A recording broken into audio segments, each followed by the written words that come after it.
42.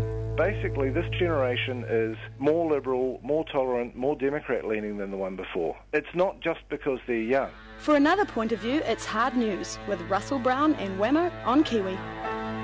He is the man at publicaddress.net. He's the writer of the Hard News blog. Also, he's the main chap on Media 7 as well, TVNZ 7. It's Russell Brown joins us. Good morning, Russell.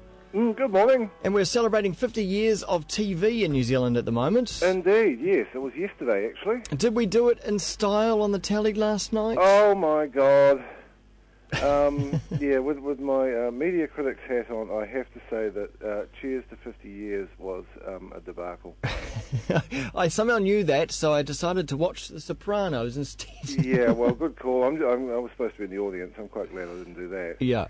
No, that was deeply unfortunate. I can't see why they had to pitch it so low. It was just, it wasn't so much going for the lowest common denominator as burying under the ground, trying to find something lower. It just was dumb, which was unfortunate, really. What could it have been? I was thinking about that. It could have been something that told you a bit more. Maybe not at the level of QI or something, but having sort of every round being an observation test of watching a brief clip and then moving on. Jason Gunn didn't have anything in the script saying, that was close to home or something like that. And you may not know that. It didn't kind of engage us with any of that television. The stupid quiz they put in the middle just really got in the way. I've been reading Public Address System this morning, and someone says that if you're a 7-year-old, you might have loved it last night. Possibly, yes, but they should have all been in bed. So yeah. And as Jeff Leland pointed out in that thread, it is a little unfortunate that the role of producing the serious look back at where we've come, the 7-part documentary, has fallen to Prime TV because they're prepared to show it. Interesting, that, isn't it? Yeah. Documentaries fit Prime's brief a lot better than they do either one or two. It's really quite difficult to get 1, 2 or 3 to show proper documentaries these days. They don't like commissioning them.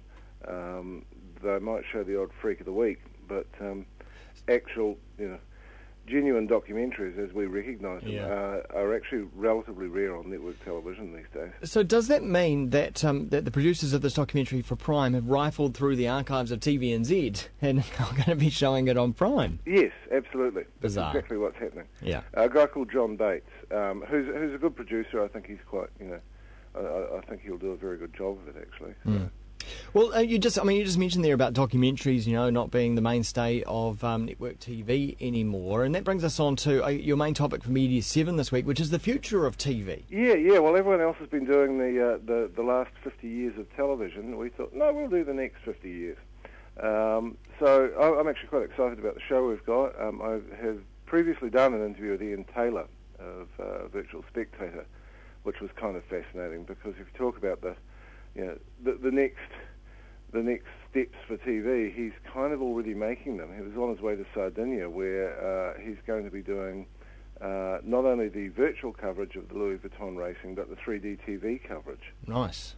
From a little company in Dunedin.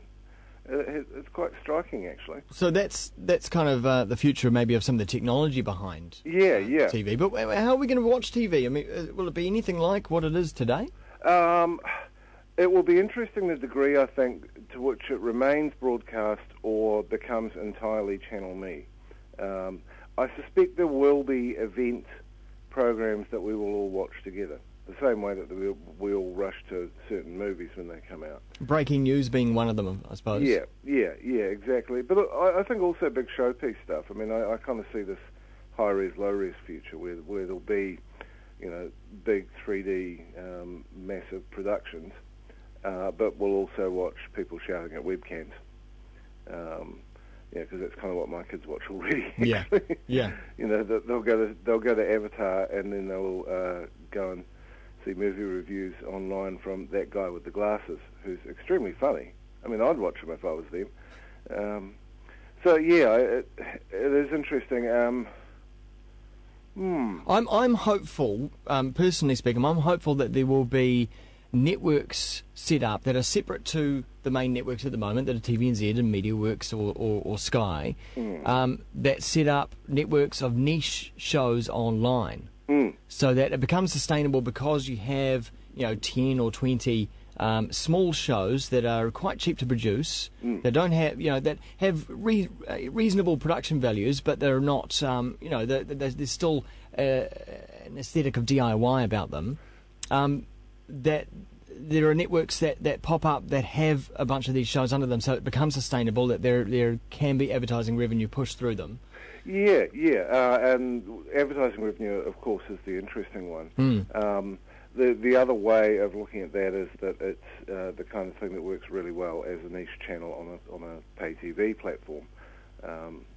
Because I went to the launch last night of Heartland, which is the new TVNZ channel. It's entirely 100% New Zealand archive programming, and I think it will actually go down quite well. It's there as basic Sky, and it gets a slice of the subscriber revenue, which is quite useful. I can see why TVNZ's board went this way, because the government has basically told them, to become more commercial.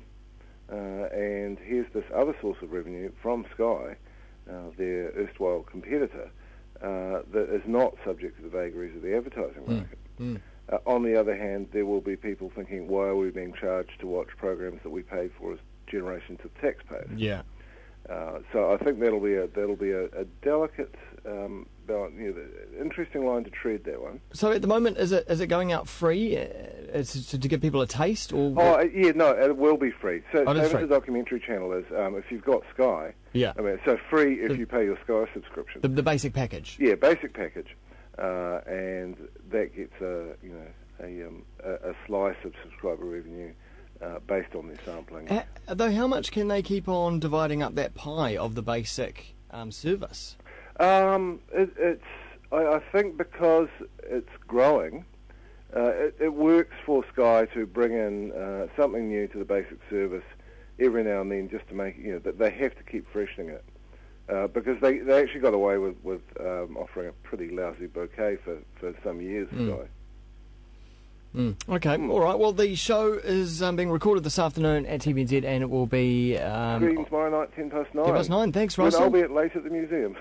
Oh, right, of course. Yeah. Well, you can be in two places at the same time. Yeah, quite spooky. Magic of television. Cheers, Russell. Okay. There you are.